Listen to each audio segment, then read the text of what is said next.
Aujourd'hui, à chaque transaction sur Internet, même sécurisée, nous prenons le risque de nous faire pirater nos coordonnées bancaires.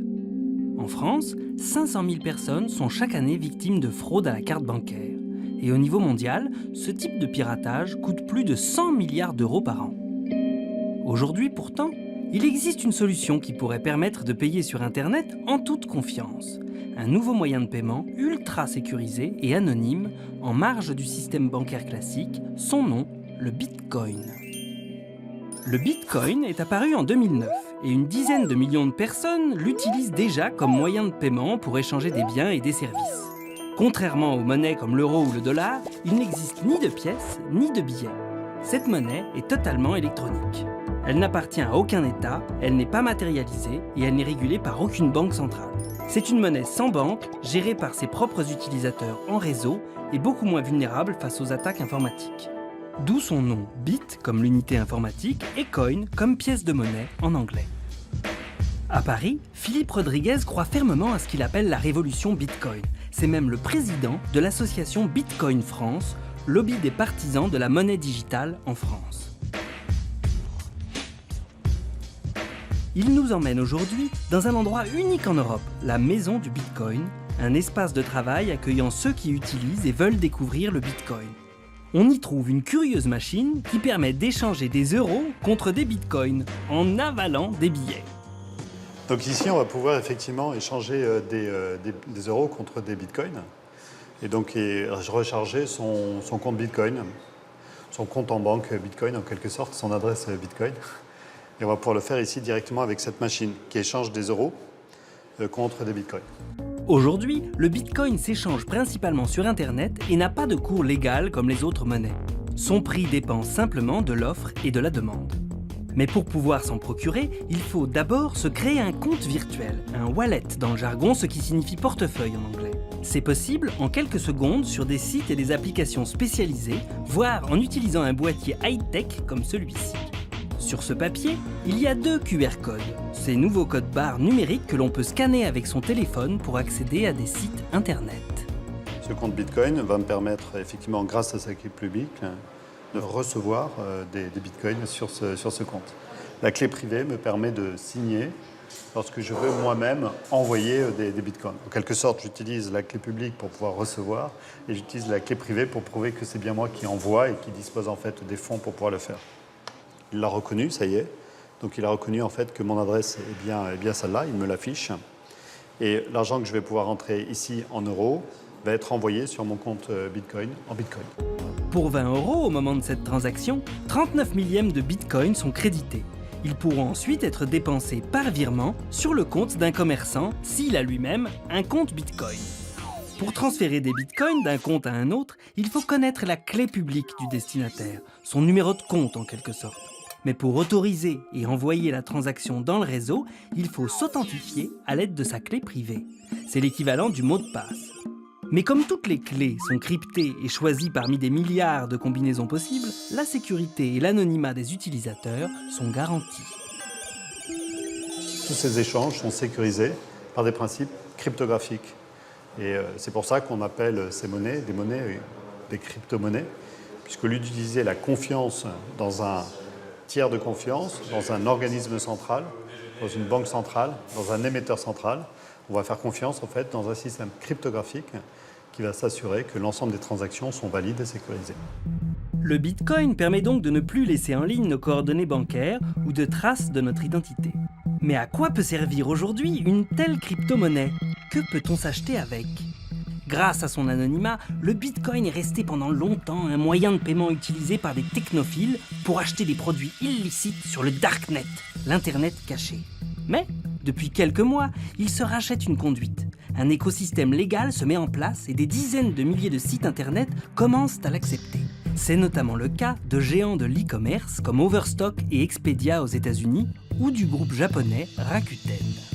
Au Japon, on en parle beaucoup et même le fondateur de Rakuten, Hiroshi Mikami, voit finalement dans le Bitcoin une des innovations majeures, aussi importantes probablement que l'a été l'Internet puis le haut débit, qui un jour ont rendu possible l'interconnexion entre tous les êtres humains. Les e-commerçants s'intéressent au Bitcoin de façon très pragmatique. Pour eux, c'est un moyen de paiement plus rapide, sans taux de change et surtout beaucoup moins cher. Les frais de transaction en Bitcoin sont inférieurs à 1%, alors que les commissions prélevées par les intermédiaires financiers varient aujourd'hui de 2 à 10% sur certains transferts. Les moyens de paiement sont un des ressorts sur lesquels il faut gagner en facilité, en fluidité, en transparence, en rapidité, etc. La confiance, c'est le maître mot effectivement pour nous. Le Bitcoin, ça doit être un outil au service de plus de fluidité, à condition de ne pas sacrifier la confiance, parce que la confiance est un aspect essentiel des échanges commerciaux, entre particuliers ou entre professionnels et particuliers. D'accord, mais sans organisme officiel certifiant les transactions, comment peut-on avoir foi dans une telle monnaie? Comment avoir confiance dans le Bitcoin? Pour Éric Larchevêque, le fondateur de la Maison du Bitcoin, c'est effectivement l'instauration de la confiance par un réseau de partage décentralisé et autorégulé qui est au cœur de l'innovation de cette nouvelle monnaie. La première rencontre avec Bitcoin doit dater d'environ 2012. Là, j'ai vraiment compris qu'on était face à une vraie révolution, à la potentialité d'un choc industriel. Parce que tout simplement, on redéfinissait complètement les bases de la confiance. La technologie qui est derrière Bitcoin, c'est avant tout la résolution de la confiance. Et pour la première fois dans l'histoire de l'humanité, nous avons des outils, une technologie qui permet de se passer du tiers de confiance, que ce soit un État ou une banque centrale. Cette technologie dont parle Éric Larchevêque, la voici. Cette machine qui tourne à plein régime est l'un des 300 000 ordinateurs qui surveillent en permanence le bon déroulement des transactions. Ce réseau d'ordinateurs surpuissants vérifie et valide l'ensemble des transactions effectuées dans le monde. Une fois authentifiées, ces transactions sont ajoutées dans une grande base de données comme un gigantesque cahier comptable. Cette base de données est partagée et accessible à tous. C'est le garant de l'authenticité de chaque Bitcoin en circulation et de chaque transaction qui ne peut être doublonnée.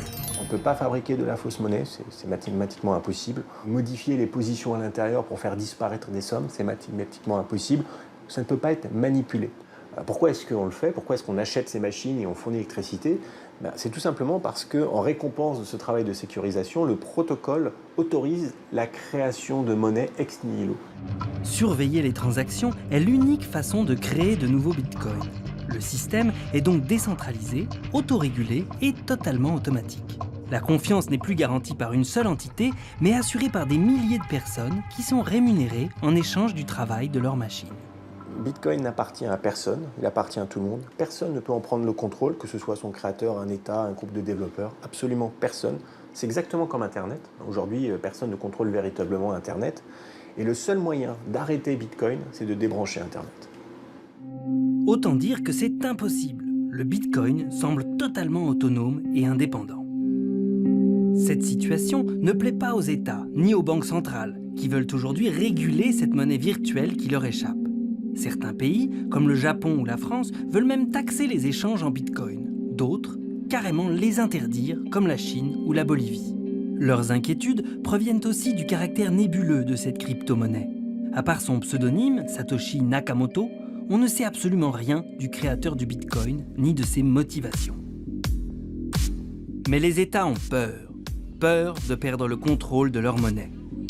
C'est ce que pense Jörg Platzer, le premier commerçant au monde à avoir accepté le Bitcoin dans son bar à Berlin. Les instances régulatrices des États cherchent, bien entendu, à réglementer le Bitcoin, comme n'importe quel autre flux monétaire. Elles veulent savoir qui envoie de l'argent, à qui et quand. Elles veulent pouvoir contrôler l'argent, éventuellement le saisir.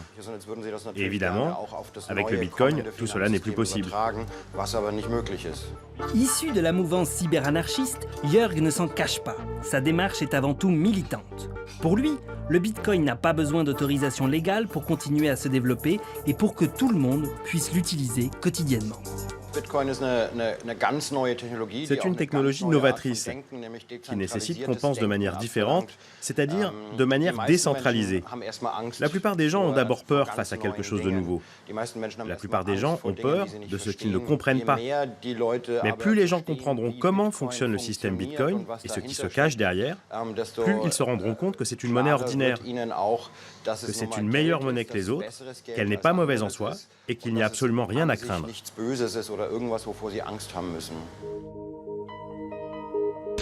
Pourtant, les économistes et les observateurs du Bitcoin sont moins enthousiastes et pointent les limites de cette nouvelle monnaie.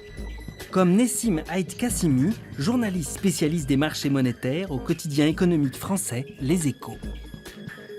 Aujourd'hui, quand il y a 100 achats de Bitcoin, il y en a à peu près 70 qui sont de la spéculation.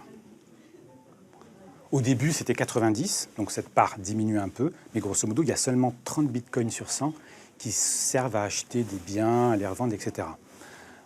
Donc la dimension spéculative reste encore énorme. Et à mon avis, elle peut justement porter préjudice à son utilisation. Si les gens se disent c'est une monnaie qui fait trop de yo-yo chaque jour, est-ce que c'est véritablement une devise qui inspire confiance? Donc, à mon avis, c'est un avenir quand même assez problématique.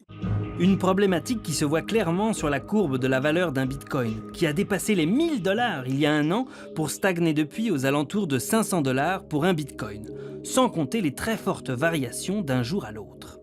Chaque jour, il y a de très fortes variations, c'est-à-dire que le Bitcoin peut ouvrir à 500 $ et puis descendre à 400, etc. Donc le particulier qui s'amuserait à spéculer sur cette devise sur laquelle, à mon avis, il y a aussi beaucoup de manipulation et de spéculation, c'est très dangereux. Les partisans du Bitcoin voient pourtant leur monnaie comme un rival de l'euro ou du dollar. Les adeptes du Bitcoin sont un petit peu les tenants d'une forme d'une nouvelle religion à mi-chemin entre la pensée un peu libertarienne qui est très attachée, on va dire, aux droits des individus et la nouvelle technologie. Mais les devises traditionnelles vont sans doute contre-attaquer en s'inspirant des avancées technologiques du Bitcoin. Il n'est pas du tout impossible que dans les 3-5 prochaines années à venir, l'euro ait sa version cryptographique, le dollar ait un peu une version purement électronique, et que quelque part, le système financier vampirise le Bitcoin à son profit. Comme lors de l'arrivée d'Internet dans les années 90, personne ne sait aujourd'hui prédire ce que pourrait devenir ce nouveau protocole d'échange décentralisé. À Paris, les endroits acceptant le Bitcoin, à l'image de ce restaurant, sont encore rarissimes. Mais Philippe Rodriguez reste confiant malgré tout. On est dans un monde qui accepte de plus en plus le Bitcoin. D'après nos prévisions, d'ici 5-6 ans, on aura pratiquement 1 milliard d'utilisateurs.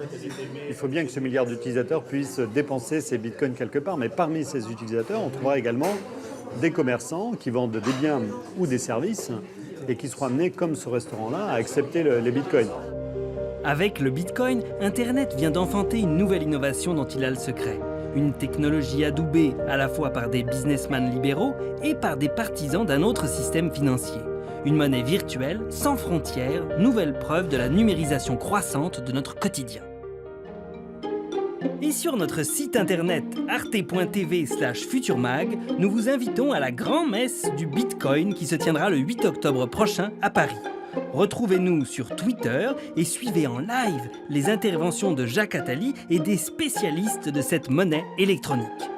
En attendant, nous vous donnons rendez-vous sur arte.tv/futurmag pour plus de contenu et de décryptage.